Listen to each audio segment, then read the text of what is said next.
Heather Maple was about to live the life of her dreams, but as she went out to celebrate, a cruel fate surprised her. The suspect seemed obvious, but the truth was much darker than we imagined. Stay with me to uncover the details of this story.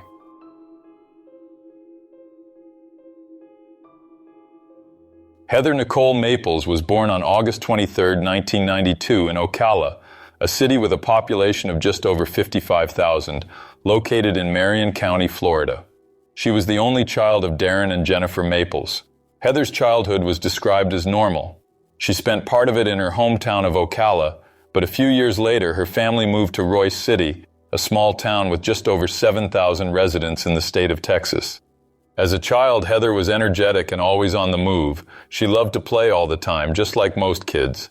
The family's life in their new town was peaceful and steady. However, over time, problems began to arise in Darren and Jennifer's marriage. Things were no longer as they once were, and the couple eventually decided that separating was the best course of action. According to sources, after the separation, Heather's father distanced himself from both his ex-wife and his daughter, gradually reducing contact with them. With her ex-husband's absence, Jennifer worried that this might negatively impact Heather, both at home and in school. Jennifer feared Heather's academic performance might decline and that she might need some sort of support to improve. However, this never became an issue. Heather remained a dedicated student with many friends and several dreams for the future. Sometime later, Jennifer met a man named Randy Hunter and began a relationship with him. Jennifer and Randy got along very well, and he was fond of Heather, his partner's daughter. They eventually married, and in 2004 they welcomed a son, Ryan. According to Jennifer, Heather was thrilled to have a little brother. Ryan was born completely healthy, but as the years went by, he was diagnosed with a mild developmental delay, which required special care from his family. At the time, Heather was in 7th grade, and despite being very young, she was incredibly responsible. On her own initiative, Heather chose to use her free time to care for her younger brother whenever needed. While her mother, Jennifer, worked, Heather would look after Ryan. She spent hours caring for him, teaching him how to speak, walk, and eat. Heather's dedication to her brother continued in the following years. By the time she was in her senior year of high school, she asked her mother and stepfather, who both worked in Dallas, for permission to use one of the family cars so she could drive her brother to school every day. Initially, Jennifer and Randy were a bit hesitant, but since Heather was a very responsible young woman, and this arrangement would greatly simplify the family's routine, they agreed. This allowed Jennifer and Randy to be less rushed in the mornings and focus on other important matters for the family. At that time, a boy named Chess, who studied with Heather, was her best friend and greatest confidant. After graduating from high school, Chess went on to study in Murfreesboro, Tennessee. Heather, on the other hand, had plans to study psychology at a college in Tennessee, but decided to stay a bit longer with her family. During this period, something unexpected happened. Darren, Heather's father, with whom she hadn't spoken for years, reached out, expressing his desire to make up for lost time. The man, who worked as a truck driver and made long-distance trips, was living in Missouri and had started a new family. Gradually, a bond began to form between father and daughter who hadn't seen each other in years, and Darren reportedly told Heather that from then on, she could always count on him for anything she needed. It's not entirely clear, but some sources suggest that Heather hid the fact that her father had reached out from her mother, Jennifer. She may have done this because Jennifer wanted nothing more to do with Darren, who had practically abandoned the family to fend for themselves. Heather still cared for her father, but she didn't want to cause conflict with her mother, so she kept the story a secret. Even though he had moved to Tennessee, Chess continued to stay in touch with Heather, telling her how excited he was about university life. He told Heather it would be great if she were there with him. As a result, in December 2014, Heather began to plan her move to Tennessee to study psychology. In October 2015, at the age of 22, Heather packed her bags, grabbed her cat, Oliver, and drove to the city of Murfreesboro to start a new chapter in her life. In her new city, Heather found a job, rented an apartment near her workplace, and made many friends with other young people who were also in the city chasing their dreams. One of these young people was Kelsey Price, who not only worked at the same place as Heather, but also lived in the same apartment building. In a later interview, Kelsey said that Heather was a person who felt great empathy for others. She also had something that could be considered a flaw. She trusted people too much, even those she barely knew. Chess remained Heather's best friend, and as time passed, they grew even closer. Soon, from being friends, they became a couple.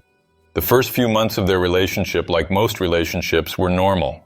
However, over time, Chess began to change, and that school friend, who had always been a good person to Heather, turned out to be a bad boyfriend. According to people close to Heather, especially her co-workers, Chess became jealous, possessive, and controlling. His behavior made Heather feel more and more suffocated in a relationship that was nothing like what she had expected. Heather decided to put an end to it when the relationship became completely unbearable. She cut off all contact with Chess and decided to focus her energy on her main goal, which was to get a scholarship to study psychology. Darren, Heather's father, said he would help her obtain a university scholarship in an effort to keep his word that he would assist her with anything she needed.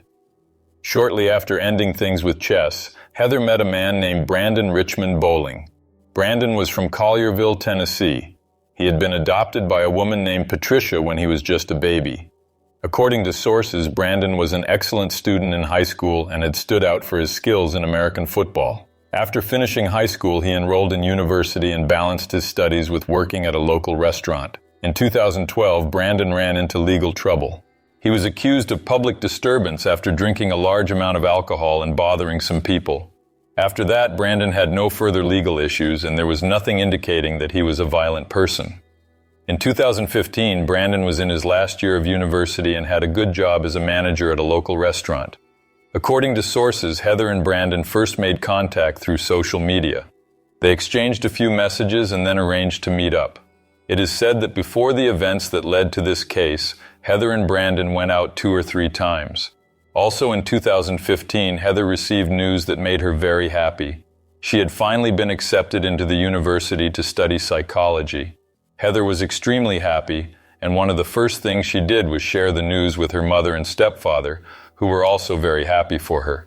Later, she also informed her father, and the two planned to meet up in the second week of August to celebrate. Darren, Heather's father, said he would give her a vehicle as a gift because she deserved it due to all her hard work. On August 6, 2015, a Thursday, Heather went to work as usual. In the middle of her shift, she informed Kelsey Price, her co-worker and neighbor, that she was thinking about going out that night to have some fun. Since they were neighbors and co-workers, the two usually went to work together. Since Heather was going out that night and would likely stay up late, she asked Kelsey that if she didn't wake up at the right time the next day, Kelsey should call her. If she didn't answer, Kelsey was instructed to knock on her apartment door, as Heather didn't want to be late for work. According to witnesses, around 10 p.m. that same night, Heather went to a bar with some friends. A little later, at the same bar, Heather met Brandon. However, there are no testimonies or evidence that the two communicated or even greeted each other. Later, around 11:40 p.m., Heather contacted a guy named Michael, whom she had met recently. Michael's full identity was kept confidential by the sources. In his testimony, Michael said he was surprised because he and Heather were not very close, had only talked a few times, and barely knew each other. Nevertheless, Heather called him and asked for help, saying someone was bothering her at the bar. Michael agreed to help Heather, and soon after they went to another place because she had drunk a lot and was very hungry. While they were talking, Heather handed over the keys to her apartment to Michael, who, although finding it strange, put them in his pocket. When Heather finished eating, she and Michael left the restaurant and headed toward her apartment. It was around 12:15 a.m. on Friday when Michael left Heather at her apartment door. He didn't remember that he still had the keys to her apartment in his pocket and left with them. However, since Heather had rushed out that night, she forgot to lock her apartment door. Because of this, even without the keys, she was able to enter the apartment. The next day, Kelsey arrived at work early and noticed that Heather still hadn't shown up. As agreed the previous day, Kelsey called her friend to try to wake her up if she was still sleeping, but there was no answer. Heather's phone kept going straight to voicemail. A few minutes later, Kelsey decided to go to Heather's apartment, and when she arrived, she noticed the door was open. Kelsey entered and started calling out for her friend, but received no response. When she reached the bedroom, she was confronted with a horrifying scene. Desperate at what she saw, the only reaction Kelsey had was to run and call emergency services. A team of paramedics and police officers from the police department arrived at the scene around 9:30 a.m. The officers observed that there were no signs of forced entry into the apartment, and nothing seemed to have been taken from the location. Even Heather's phone was still there. Heather was semi-nude on a mattress directly on the floor of the apartment. There were clear signs of violence on her body, indications of a violent struggle, as well as blood droplets on one of the walls. Heather had also been a victim of sexual assault. The forensic team immediately began working to find any evidence that could lead them to the perpetrator of this horrific crime. Shortly thereafter, they found something that would greatly help in the investigation: a fingerprint. While the forensic team and police were conducting their investigation at the victim's apartment, Michael went to the location intending to return the keys to Heather's apartment, which he had just remembered he still had. When Michael arrived in front of the building, he was shocked by the large police presence at the scene. After the police explained what had happened, Michael was stunned. He had been with Heather just hours earlier and could never have imagined something so horrible happening to her. Given the circumstances, Michael became the primary suspect in the crime. That morning, both Michael and Kelsey were taken to the police station to give their statements. During his statement, Michael explained in detail how his encounter with Heather had gone the previous night, mentioning the man who had been bothering her. After completing his statement, the detectives asked for a DNA sample from Michael, which he agreed to provide. Kelsey's statement, on the other hand, focused more on Heather's personal life. As Kelsey was very close to the victim, the detectives wanted to gather as much information as possible about Heather's social circle. They believed that the perpetrator of the crime was likely someone close to Heather, someone who knew her routine and whom she might have trusted. Kelsey mentioned the complicated relationship Heather had had with Chess, her former best friend. Upon learning this information, the detectives decided to add Chess to the list of suspects. Kelsey also provided Heather's phone password to the detectives, which helped speed up the investigation. She also took it upon herself to inform Heather's family about what had happened. The family was devastated by the news, and Jennifer broke down in tears when Kelsey told her what had occurred. The detectives continued to investigate the case, reviewing hours of footage from security cameras installed in the building where the crime occurred and from cameras around the locations Heather had been the previous night. Through this footage, they were able to confirm Michael's statement, and when his fingerprints did not match those found at the crime scene, he was cleared as a suspect. The police then focused on the second suspect on their list, Chess, Heather's former best friend and brief boyfriend. However, just like Michael, Chess's fingerprints also did not match the print found at the crime scene, so he was also ruled out as a suspect. While the detectives continued their investigation, the autopsy report on Heather was completed. According to the report, the victim had suffered significant trauma to her head and was then suffocated. There were also visible injuries to her hands, and one of her nails was missing, as if it had been forcibly ripped off. Lastly, male fluids were found on her body, confirming that Heather had indeed been sexually assaulted.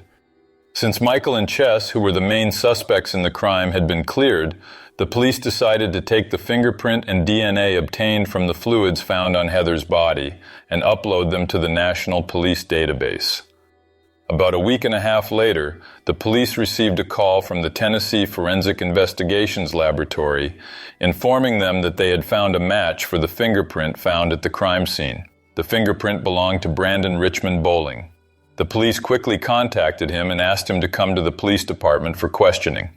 At the police department, Brandon was asked why his fingerprint was found in the apartment of a crime victim. Brandon admitted that he had been in Heather's apartment before. He also stated that he had had relations with her, but everything was consensual and that it happened about 2 months ago. The detectives then asked Brandon to provide his DNA, and he agreed.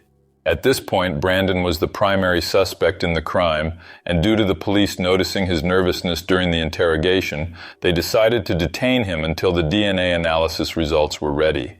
The police feared that if they released Brandon, he might flee, causing trouble for the authorities. However, before the DNA results were even ready, the police made a discovery that confirmed Brandon was indeed the perpetrator of the crime. During an examination of his phone, the police found a chilling video. The content of this video was nothing less than the crime itself. That's right, Brandon filmed the entire crime he committed against Heather Maples. The police described the video as repulsive, and in it you can see how defenseless Heather was due to having consumed alcohol that night. She never had a chance.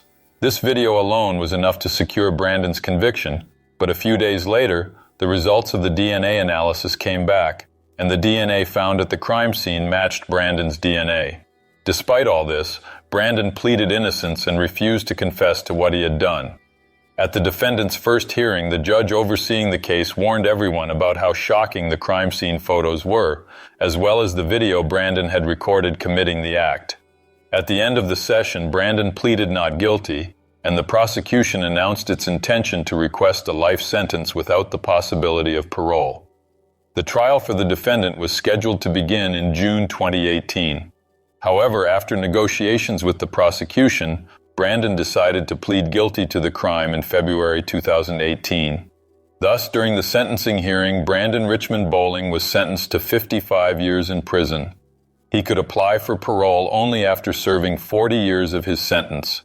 Despite all the pain Brandon caused Jennifer, Heather's mother, and her family, Jennifer surprised everyone by saying she forgave him. According to Jennifer, hating him was too heavy a burden, and she was not willing to carry it. As for Darren, the victim's father, he had to endure the fact that he would never get back the time lost with his daughter. Heather Maples was buried in a ceremony held in August 2015 in Texas. Around 200 people attended to say their final goodbyes.